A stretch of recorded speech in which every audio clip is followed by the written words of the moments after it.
Assalamualaikum warahmatullahi wabarakatuh. Selamat berjumpa kembali. Hari ini kita akan melanjutkan mata kuliah kita terkait dengan pengantar bisnis. Ya, pokok bahasan pada hari ini kita akan bahas tentang manajemen. Ya. Kenapa diperlukannya manajemen dalam bisnis? Ya. Materi kita pada pagi hari ini terkait dengan mata kuliah pengantar bisnis. Ya. Ada berapa yang akan kita bahas topik kita pada pagi hari ini. Yang pertama, materi bahasannya terkait dengan manajemen bisnis. Ya. Kemudian kita akan bicara tentang prinsip-prinsip di dalam bisnis. Kemudian kita akan bahas lingkungan perusahaan, ya, manajemen produksi dan operasi. Dan yang terakhir kita bicara tentang pemasaran dalam bisnis. Jadi kalau kita bicara tentang bisnis, maka di awal pertemuan kita pada pagi hari ini, ada 5 topik bahasan ya. Kita mulai dari bicara tentang apa sih manajemen itu, kenapa diperlukan manajemen di dalam bisnis. Karena secara keilmuan bahwa bisnis itu harus memiliki kompetensi ya. Jadi pada dasarnya kegiatan bisnis itu mencakup ada 4 hal ya. Yang pertama terkait dengan pengelolaan manajemen ya. Kemudian pengelolaan keuangan ya, kemudian bagaimana cara memproduksi ya. Dan yang terakhir adalah bagaimana cara memasarkannya. Untuk itu, mari untuk pertemuan awal ini kita akan bahas terkait dengan kegiatan manajemen di dalam bisnis. Nah, pokok bahasan atau pertemuan pertama ini ya, pada bagian ini kita akan membahas tentang manajemen di dalam kegiatan bisnis ya. Bagaimana organisasi kemudian menganalisis, mempelajari tentang fungsi-fungsi manajemen dan tingkatan yang ada di dalam manajemen ya. Nanti kita akan bahas juga terkait dengan definisi manajemen, apa itu sih manajemen ya. Kemudian manajemen fungsi atau fungsi manajemen itu terdiri dari apa saja. Kemudian apa saja yang harus dimiliki oleh seorang manajer ya. Ada yang disebut dengan managerial skill. Kemudian bagaimana mengolah sumber daya dan yang terakhir adalah terkait dengan tingkatan yang ada di dalam manajemen. Nah, kalau kita lihat ya bahwa manajemen menurut salah satu ahli ya, seorang pemikir manajemen ya masa perilaku yaitu Mary Parker Follett menyatakan bahwa manajemen itu adalah seni menyelesaikan suatu pekerjaan melalui orang lain. Jadi bagaimana pekerjaan itu bisa didelegasikan ya kepada orang-orang di sekitar kita yang mendukung bagaimana organisasi itu bisa terus berjalan. Nah, kenapa manajemen disebut seni ya? Dan sebetulnya ada ya, bukan hanya manajemen itu disebut sebagai seni, manajemen juga disebut sebagai ilmu ya. Kalau kita bicara manajemen disebut sebagai ilmu ya, karena manajemen itu bisa dipelajari ya melalui bangku kuliah, kemudian membaca referensi atau literatur dari perpustakaan ya, kemudian juga berdiskusi dan seterusnya. Nah, sekarang kenapa manajemen disebut seni ya? Jadi kalau sebagai contoh misalkan dalam suatu perusahaan itu ya di level middle management ya di bagian-bagian tertentu baik itu SDM, kemudian keuangan, kemudian produksi dan terakhir adalah pemasaran itu dipimpin oleh seorang manajer ya. Jadi kesepakatan bahasa bahwa orang yang ahli dalam bidang manajemen maka disebut sebagai manajer. Masing-masing manajer ya dalam menentukan arah tujuan perusahaan ya sesuai dengan kebijakan manajer di atasnya bahwa perusahaan itu bagaimana bisa mencapai goal ya salah satunya adalah bisa mendatangkan profit yang maksimal untuk perusahaan ya kemudian juga bagaimana bisa ekspansi dan seterusnya ya. Nah untuk mencapai tujuan tersebut masing-masing manajer itu biasanya mempunyai cara tersendiri ya. Cara itulah yang biasanya disebut dengan istilah seninya dalam bermanajemen. Jadi kenapa manajemen disebut seni? Karena masing-masing manajer dalam menerapkan atau menetapkan tujuan yang ingin dicapai oleh perusahaan itu ya mempunyai gaya yang berbeda. Maka perbedaan gaya itulah yang disebut sebagai istilah seni dalam bermanajemen. Nah, definisi lain ya yang menyatakan juga ya Peter Drucker itu menyatakan ya tugas penting manajer adalah menetapkan arah tujuan perusahaan ya. kemudian memberikan kepemimpinan untuk mencapai tujuan tersebut, serta membuat keputusan mengenai bagaimana menggunakan sumber daya organisasi untuk mencapai tujuan-tujuan yang ditetapkan. Jadi tugas penting seorang manajer itu dia harus bisa memberikan arah tujuan. Ya. Mau di mana, mau dibawa kemana perusahaan ini ya. Bagaimana cara mencapai target ya. Bagaimana caranya perusahaan ini bisa ekspansi dan seterusnya ya. Kemudian memberikan leadership ya kepada para bawahannya guna mencapai tujuan yang diinginkan oleh perusahaan. Selain itu ya, keputusan yang diambil oleh para seorang manajer itu adalah bagaimana memaksimalkan sumber daya yang ada. Ya, kalau kita tahu bahwa sumber daya itu ada 6 ya kalau dalam perusahaan. Jadi sumber daya itu semua unsur yang ada di dalam perusahaan. Kalau tidak ada satu, maka dia tidak bisa berjalan. Ya, kalau kita bicara tentang sumber daya, itu biasanya teman-teman dari mahasiswa itu menyatakan bahwa sumber daya itu terdiri hanya pada sumber daya alam dan sumber daya manusia. Sebetulnya bukan salah ya. Jadi kalau lebih lengkapnya, sumber daya itu adalah semua yang bisa menggerakkan perusahaan. Dimulai dari apa biasanya? Sumber daya itu supaya gampang dipahami, gampang dimengerti itu diistilahkan dengan istilah 6M plus I. 6M itu apa? 6M itu yang M yang pertama itu yang disebut sebagai man, manusia. Ya. Di dalam perusahaan, ya, di dalam kegiatan bisnis, maka yang pertama itu harus ada unsur orang. Man pertama itu adalah manusia. Kemudian man kedua itu adalah uang, money. Ya. Jadi ini sebetulnya kekuatan yang dahsyat. Ada orang, kemudian ada uang. Ya. Nah setelah itu baru dia bisa membeli mesin. Ya. Nah, M yang ketiga itu adalah mesin. Nah, yang keempat adalah itu adalah metode, ya. Jadi saya bicarain tentang urutan ya supaya Anda paham ya, supaya teman-teman mahasiswa paham. Karena kalau loncat-loncat secara tidak urut ya itu sebatas Anda mengingat saja. Tetapi kalau kita bicara secara sistematis, secara struktur ya, diurut mulai dari yang utama sampai dengan yang terakhir, maka diharapkan Anda akan bisa paham dan mengerti ya. Jadi yang pertama adalah manusia, man, ya. Yang kedua adalah uang, money, ya. Tidak bisa mesin dulu. Pertanyaannya kalau mesin dulu belinya dari mana? Maka urutan kedua itu harus ada uang dulu. Jadi ada orang, ada uang, baru bisa beli mesin. Nah, bagaimana mesin supaya bisa berjalan tepat guna, efektif, efisien? Maka dia harus ada metode. Jadi M yang keempat itu adalah metode. Kemudian yang kelima itu adalah baru material, bahan baku. Ya. Setelah diolah, bahan baku tersebut menjadi satu produk, tersebut dijual ke market atau pasar. Jadi 6M itu terdiri dari man, ya, kemudian money, kemudian mesin, kemudian metode, sistemnya, ya, kemudian baru material, bahan baku, ya, dan yang terakhir adalah market, pasar sasarannya. Jadi salah satu tugas penting seorang manajer itu selain memberikan arah ya untuk menetapkan arah tujuan agar perusahaan itu bisa berjalan dengan baik, mencapai tujuannya, dia juga sebagai seorang leader, sebagai seorang pemimpin ya, yang memberikan arahan, yang memberikan motivasi kepada bawahannya agar kinerjanya bisa lebih baik ya. Selain itu, seorang manajer itu juga harus bisa mengalokasikan sumber daya yang tadi yang saya sampaikan. 6M plus I. Nah, sekarang I-nya itu apa? I-nya itu adalah informasi. Jadi informasi itu sekarang salah satu sumber daya yang menjadi sangat berguna dan bermanfaat. Kenapa? Karena sekarang sudah eranya digital. Informasi itu sudah gampang didapat, tidak bisa terbendung. Maka kekuatan informasi itu sangat dahsyat. Ya. Jadi itu ya ada dua. Nah, kemudian kita lanjut ya. Kalau tadi kita bicara tentang definisinya secara garis besar ya. Nah, sekarang kita bicara tentang fungsi daripada manajemen. Ya.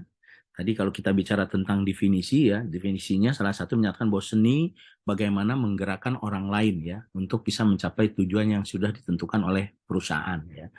Nah, di sisi lain tadi juga menyatakan bahwa manajemen itu ya adalah kegiatan ya yang seorang manajernya bertanggung jawab kepada bagaimana menjadi salah satu orang yang bisa memberikan arah tujuan bagi perusahaan untuk mencapai apa-apa yang diinginkan atau yang ditargetkan oleh perusahaan itu sendiri. Ya. Kemudian bagaimana cara mengolah sumber daya dan seterusnya. Itu juga tugas penting seorang manajer.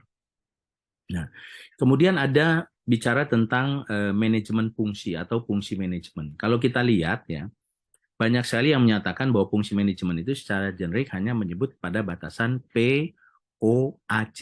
Jadi planning, kemudian organizing, kemudian actuating, dan controlling. Ya, secara generik, kalau Anda sampaikan bahwa kegiatan manajemen itu hanya membuat perencanaan, kemudian setelah direncanakan buat organisasinya, ya, setelah ada organisasinya, kemudian baru dilaksanakan, dan yang terakhir dikontrol. Ya.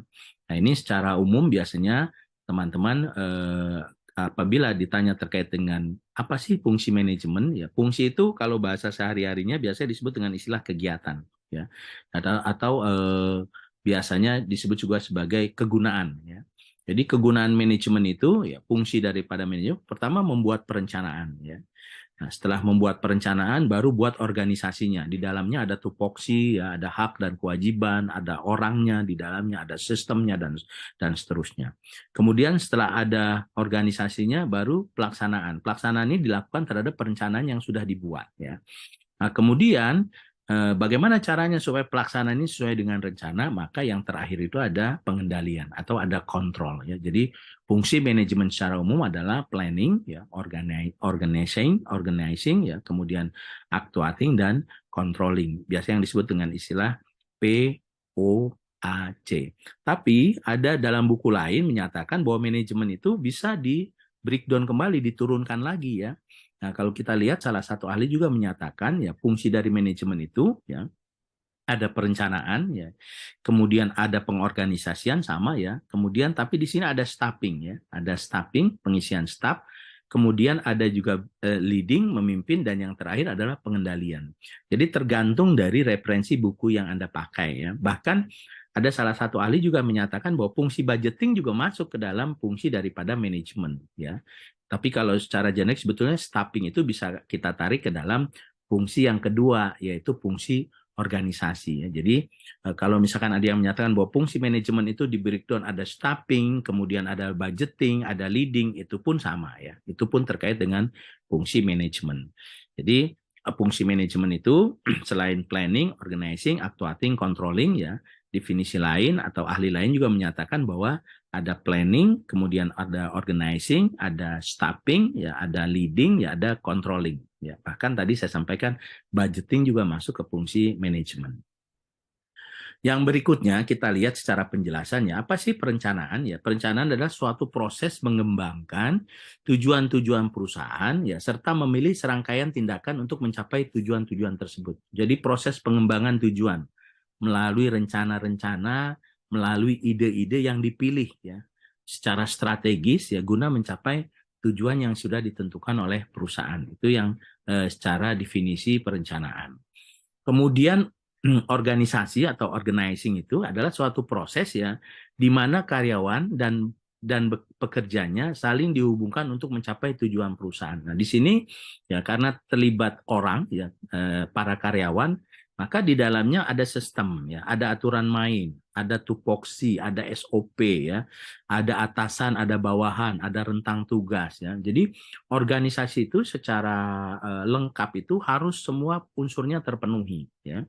Selain ada orangnya, dia juga harus tahu apa yang harus dilakukan, apa yang harus dikerjakan. Kemudian dia bertanggung jawab pada siapa. Nah, ini harus dibuat sistemnya supaya mereka bekerja, ada rule, ada kesepakatan yang dia bisa lakukan. Kemudian termasuk kompensasi, ya. Jadi termasuk bonus, insentif apabila mereka bekerja sesuai mencapai target, ya. Nah, kemudian proses pengorganisasian juga mulai dari rekrutmen sampai dengan pemutusan hubungan kerja. Biasanya ada fungsi manajemen SDM di dalamnya, ya. Kalau kita lihat pengelolaan SDM itu mulai dari rekrutmen, ya. Rekrutmen itu ada misalkan seleksi berkas, kemudian seleksi administrasi tertulis, tes tertulis, wawancara, sampai dengan kompetensi. Ya. Setelah mereka lulus, maka disesuaikan dengan kompetensi yang dimiliki. Ya, maka di staffing ini, ya, jadi nanti terkait organisasi ini terkait dengan penetapan tempat, orang yang duduk di dalam satu bidang itu harus sesuai dengan kompetensinya. Ya. Nah, kemudian yang berikutnya, ya, di dalamnya itu, di dalam organisasi sebetulnya ada juga staffing, penempatan tempat, ya, yaitu suatu proses untuk memastikan bahwa karyawan yang kompeten dapat dipilih, dikembangkan, dan diberi imbalan untuk mencapai tujuan perusahaan. Jadi jelas nih. Jadi orang-orang yang kompeten lah yang dipilih ya, yang bisa dikembangkan ya untuk menduduki jabatan-jabatan tertentu dan diberikan imbalan atas prestasi pekerjaan yang dilakukannya. Ada pepatah yang menyatakan the right man on the right place. Jadi hati-hati menempatkan orang ya. Tempatkanlah orang sesuai dengan kompetensinya. Jadi kalau orang ditempatkan tidak sesuai dengan kompetensinya, maka tinggal tunggu kehancurannya. Itu ada bahasa seperti itu yang menyatakan artinya apa? Bahwa misalkan kalau kita butuh tenaga accounting ya, maka orang yang tepat duduk di bagian accounting itu ya salah satunya background-nya, kompetensinya harus orang-orang akuntansi. Begitu pula misalkan orang-orang yang duduk di dalam bidang pemasaran, maka orang yang tepat yang dicari itu adalah orang-orang yang ahli dalam bidang pemasaran ya. Itu terkait dengan staffing. Kemudian leading ya, suatu proses ya, memotivasi individu atau kelompok dalam suatu aktivitas hubungan kerja ya, agar mereka dapat bekerja dengan sukarela dan harmonis dalam mencapai tujuan perusahaan. Jadi fungsinya pemimpin itu ya, leading itu adalah kepemimpinan, bagaimana seorang pemimpin itu bisa motivasi ya para karyawannya atau kelompoknya ya untuk bisa bekerja dengan sukarela. Ya, nah itu penerapan manajemen yang berhasil harusnya seperti itu ya. Jadi orang bekerja itu tanpa merasa dipaksa. Dia merasa kerjanya nyaman, enjoy ya. Dan harmonis dalam lingkungan pekerjaan supaya dia bisa mencapai tujuan yang sudah diinginkan oleh perusahaan. Nah, ini tugas penting seorang manajer ya. Jadi dia harus bisa memotivasi, dia juga harus bisa memimpin ya. Nanti untuk next bahasan berikutnya akan kita bahas tentang kemampuan seorang manajer. Jadi leading itu ya, yang paling penting adalah suatu proses memotivasi individu supaya mereka bisa bekerja dengan baik ya, supaya kinerja mereka itu bagus. Selain faktor-faktor lain, banyak faktor yang bisa menyebabkan orang bekerjanya bisa produktif ya. Salah satunya selain leadership, kepemimpinan yang bagus yang bisa memberikan motivasi yang bagus, ada juga misalkan lingkungan kerja yang nyaman. Lingkungan kerja yang nyaman bisa menyebabkan orang bekerja dengan baik ya. Kemudian kompensasi ya, apabila mereka bekerja dengan baik kemudian mencapai target, maka harus diberikan reward ya dalam bentuk kompensasi ya, baik itu bonus, insentif dan seterusnya, atau pelatihan kerja juga bisa ya. Jadi mereka di training, dilatih untuk bisa produktif. Banyak yang bisa menyebabkan orang itu bisa bekerja dengan baik ya. Kemudian yang terakhir dalam kita lihat dalam fungsi manajemen itu ada yang disebut dengan istilah controlling ya, suatu proses untuk memastikan adanya kerja yang efisien dalam mencapai tujuan perusahaan ya. Jadi kegiatan controlling ini dilakukan terhadap semua yang ada di depannya. Perencanaan perlu dikontrol ya, sesuai dengan rencana yang agar bisa berjalan sesuai dengan rencana yang sudah dibuat. Kemudian organisasi perlu juga dikontrol supaya bisa bekerja secara efektif. Organisasi itu bisa produktif, bagaimana caranya bisa membuat orang bisa nyaman di sana dan seterusnya ya. Kemudian actionnya apalagi ya, pelaksanaan juga harus dikendalikan atau dikontrol ya. Kenapa? Ya tadi lagi-lagi bahwa ini terkait dengan tujuan yang ingin dicapai oleh perusahaan. Maka kontrol itu diperlukan. Ya, jadi itu ya terkait dengan fungsi daripada manajemen ya. Dimulai dari planning, perencanaan, kemudian membuat organisasinya, kemudian menetapkan staff sesuai dengan kompetensi dan kemampuannya, kemudian leading ya, bagaimana mengatur individu ya, karena suatu organisasi nggak mungkin tidak ada seorang pemimpin ya. Jadi suatu organisasi yang bagus itu harus ada leadernya. Dia yang memberikan mau dibawa kemana arah tujuan dari perusahaan ini ya. Dia yang memberikan motivasi supaya karyawannya bisa bekerja dengan produktif. Dan yang terakhir, kegiatan daripada manajemen ini, fungsi manajemen ini perlu dikontrol atau dikendalikan. Yang berikutnya kita lihat ya, peran manajerial. Jadi peran manajerial ini ya, peran-peran para manajer ya. Kalau kita lihat manajer itu tingkatannya nanti juga ada ya, ada 4 tingkatan ya, ada top management ya, kemudian ada middle management ya yang dipimpin oleh para manajer, kemudian ada lower management, dan yang terakhir itu sebetulnya ada clerical ya. Jadi para pekerja di bawah yang mendukung kegiatan manajerial. Nah, seorang manajer yang hebat itu ya dia harus bisa melakukan interpersonal role ya. Jadi menerapkan ketentuan 3 ini ya. Jadi dia bisa menjadi seorang figur yang baik kalau terkait dengan interpersonal role ya. Jadi dia bisa menjadi role model ya bagi para pekerjanya. Kemudian juga dia bisa memimpin ya. Dia bisa menjadi penghubung ya. Jadi ini figur-figur yang harus dimiliki oleh seorang manajer ya.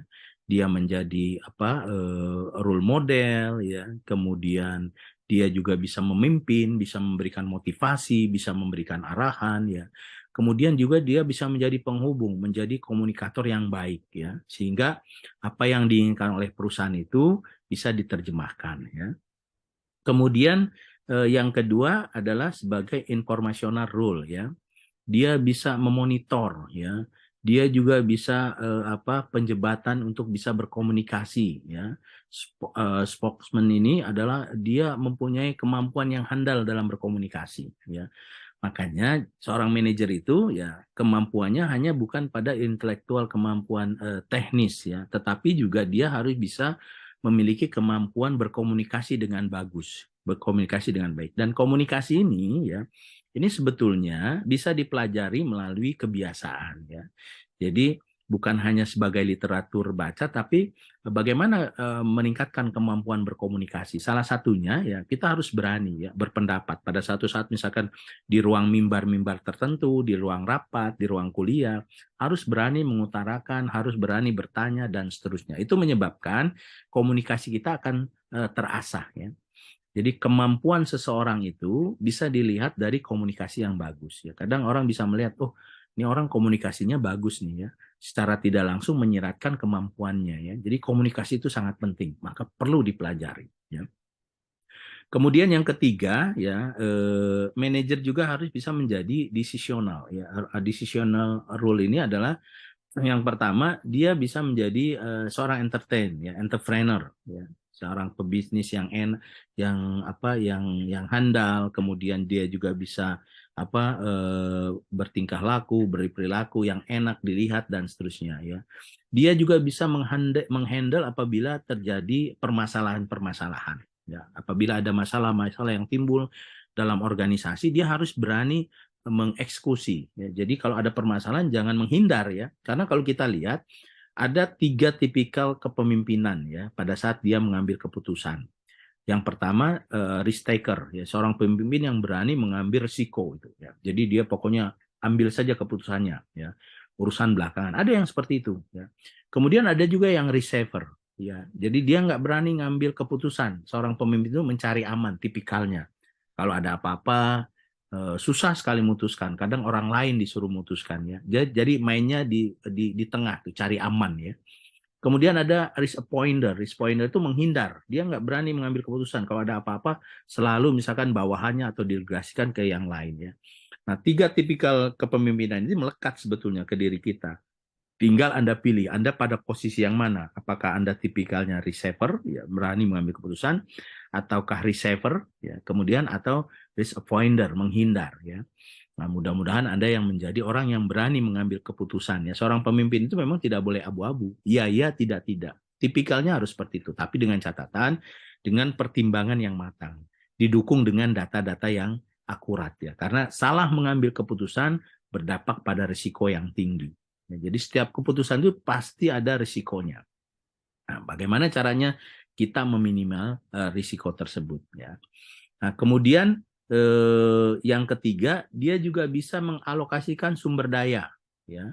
Jadi sumber daya yang tadi yang saya sebut di awal ada 6 itu, dia bisa mengalokasikan supaya sumber daya itu bisa digunakan secara efektif dan efisien. Dan yang terakhir, seorang pemimpin juga dia harus bisa menjadi negosiator yang handal ya. Jadi ini peran manajer ya. Jadi kalau Anda nanti menjadi seorang manajer ya, jadi orang yang ahli dalam bidang manajemen itu kesepakatannya disebut sebagai manajer tuh. Maka peran manajer Anda harus kuasai ya. Jangan sampai nanti Anda jadi manajer tapi nggak ngerti apa-apa. Nah, itu yang bermasalah ya. Untuk itu maka peran-peran yang harus Anda kuasai sebagai seorang manajer ya, yang pertama saya ulang lagi, dia harus menjadi interpersonal ya.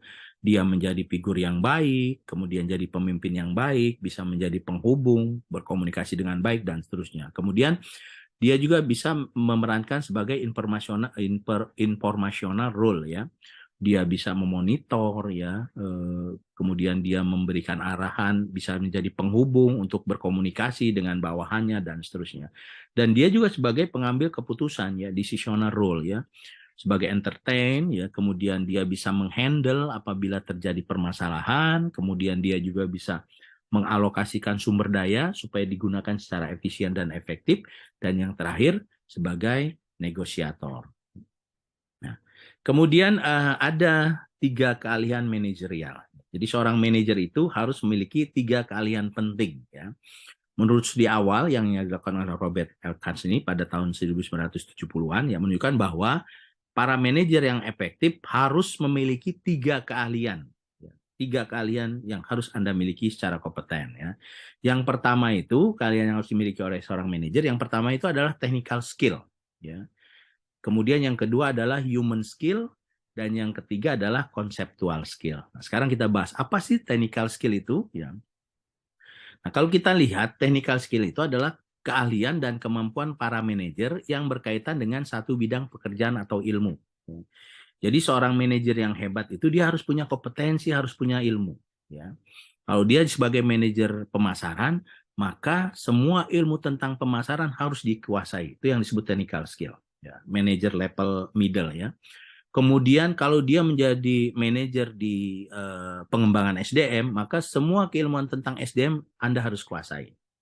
Kalau dia jadi manajer keuangan, maka semua ilmu tentang keuangan harus dia kuasai. Itu yang disebut dengan technical skill. Jadi keilmuan pertama, kalau Anda mau menjadi manajer yang hebat, Anda kuasai technical skill. Yaitu apa? Keilmuan dalam bidang Anda. Ya. Yang kedua, human skill. Apa itu human skill? Kemampuan yang dimiliki oleh para manajer untuk dapat bekerja dengan baik dengan orang lain.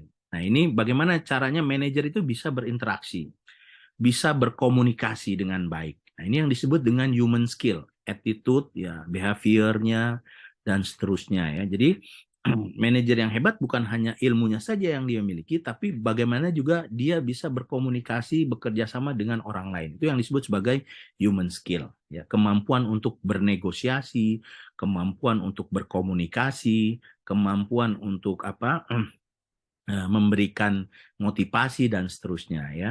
Nah, ini kemampuan yang kedua harus dimiliki oleh seorang manajer. Dan yang ketiga adalah conceptual skill ya, kemampuan yang harus dimiliki oleh para manajer untuk mengkonseptualisasikan situasi yang abstrak dan kompleks. Artinya apa?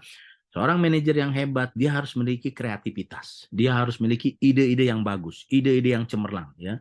Dari yang abstrak dia bisa terjemahkan ke dalam sesuatu yang bisa dimengerti dan bisa mencapai tujuan yang diinginkan oleh perusahaan ya. Jadi itu 3 kemampuan ya yang harus dimiliki oleh seorang manajer ya. Yang pertama adalah technical skill, yaitu kemampuan terkait dengan bidang keilmuan Anda. Yang kedua adalah human skill, yang terkait dengan komunikasi, kemampuan menggerakkan orang lain, ya, kemampuan untuk bekerja sama dengan orang lain. Dan yang ketiga adalah conceptual skill, yaitu kemampuan yang dimiliki untuk membuat suatu rencana-rencana atau ide-ide kreativitas yang bisa mendukung tercapainya tujuan daripada perusahaan tersebut. Ya. Nah, sekarang kita lihat ada 3 tingkatan manajemen. Ya, kalau tadi tentang fungsi daripada manajemen, ya, yaitu POAC. Kemudian kita juga tadi bahas tentang kemampuan yang harus dimiliki oleh seorang manajer. Ya, kemudian juga kita bicara tentang peran manajerial. Dan yang terakhir ini ya kita akan bahas tentang tingkatan manajemen ya. Yang A itu adalah top level management ya. Top level management itu biasanya tidak banyak ya. Biasanya di situ duduk ya dewan direksi, CEO, komisaris dan seterusnya. Itu disebut sebagai top level management. Kemudian manajemen tingkat kedua ya biasanya disebut dengan middle management ya. Middle management itu biasanya para manajer yang duduk pada bidang-bidang tertentu di satu perusahaan. Kalau kita lihat perusahaan itu kan banyak sekali bidangnya atau bagian-bagiannya. Misalkan ada bagian SDM, kemudian ada bagian operasional, produksi, ada bagian keuangan, ada bagian maka bagian-bagian tersebut dipimpin oleh seorang manajer tengah ya yang disebut sebagai middle. Departemen SDM atau bidang SDM dipimpin oleh seorang manajer SDM yang tadi kemampuannya harus dimiliki 3. Dia mengerti tentang keilmuan SDM, ya technical skill, dia juga bisa berinteraksi, ya, bisa memberikan motivasi, bisa bernegosiasi, bisa bekerja sama dengan orang lain, disebut dengan human skill. Yang terakhir, dia juga harus memiliki ide-ide yang cemerlang untuk mengembangkan bagaimana bidangnya dia, departemennya dia itu bisa bekerja secara efektif. Sumber dayanya itu bisa kinerjanya bagus, kan bicara gitu ya. Kemudian kalau bidang keuangan maka dia dipimpin oleh seorang manajer keuangan ya. Kemudian bidang produksi dipimpin oleh seorang manajer produksi. Bidang pemasaran dipimpin oleh seorang manajer pemasaran. Nah, itu manajer di tingkat middle ya, middle level management. Kemudian ada juga lower level management ya, di mana orang-orang tersebut juga memimpin ya, hanya bukan memimpin bagian, mungkin dia memimpin regu ya, mungkin lini pekerjaan dalam satu tempat, misalkan sebagai supervisor, kemudian sebagai chief, ketua regu dan seterusnya. Itu juga masuk ke dalam level management di lower ya. Nah, sebetulnya ada juga di bidang D, ya di bidang D itu para clerical atau staff ya, yang yang menunjang kegiatan para manajer di atasnya, baik itu di top, kemudian di middle ataupun di lower. Jadi ini ya tingkatan manajemen ya, ada top level management ya, ada dewan direksi, direktur, CEO dan seterusnya ya. Kemudian di middle manajer tingkat tengah itu yang membawahi departemen-departemen tertentu ya. Ada manajer pemasaran, ada manajer keuangan, ada manajer produksi, ada manajer akuntansi, accounting dan seterusnya. Kemudian di level C, lower manager itu dipimpin oleh para supervisor, ketua regu dan seterusnya. Ini Bapak dan Ibu atau saudara-saudara sekalian terkait dengan 3 tingkatan pada organisasi atau pada perusahaan ya, dimulai dari top, middle dan lower daripada manajemen. Baik, itu saja yang bisa kami atau saya sampaikan pada kesempatan kuliah kali ini ya, terkait dengan pengantar bermanajemen di dalam bisnis. Mudah-mudahan apa yang disampaikan pada kesempatan hari ini bisa bermanfaat dan bisa dimengerti oleh para mahasiswa semua. Terima kasih Anda sudah menyaksikan tayangan materi pengantar bisnis untuk pertemuan pertama. Untuk itu, mari sama-sama kita akhiri pertemuan kita dengan baca lafaz hamdalah. Alhamdulillahirrabbilalamin. Sampai bertemu kembali di materi berikut. Assalamualaikum warahmatullahi wabarakatuh.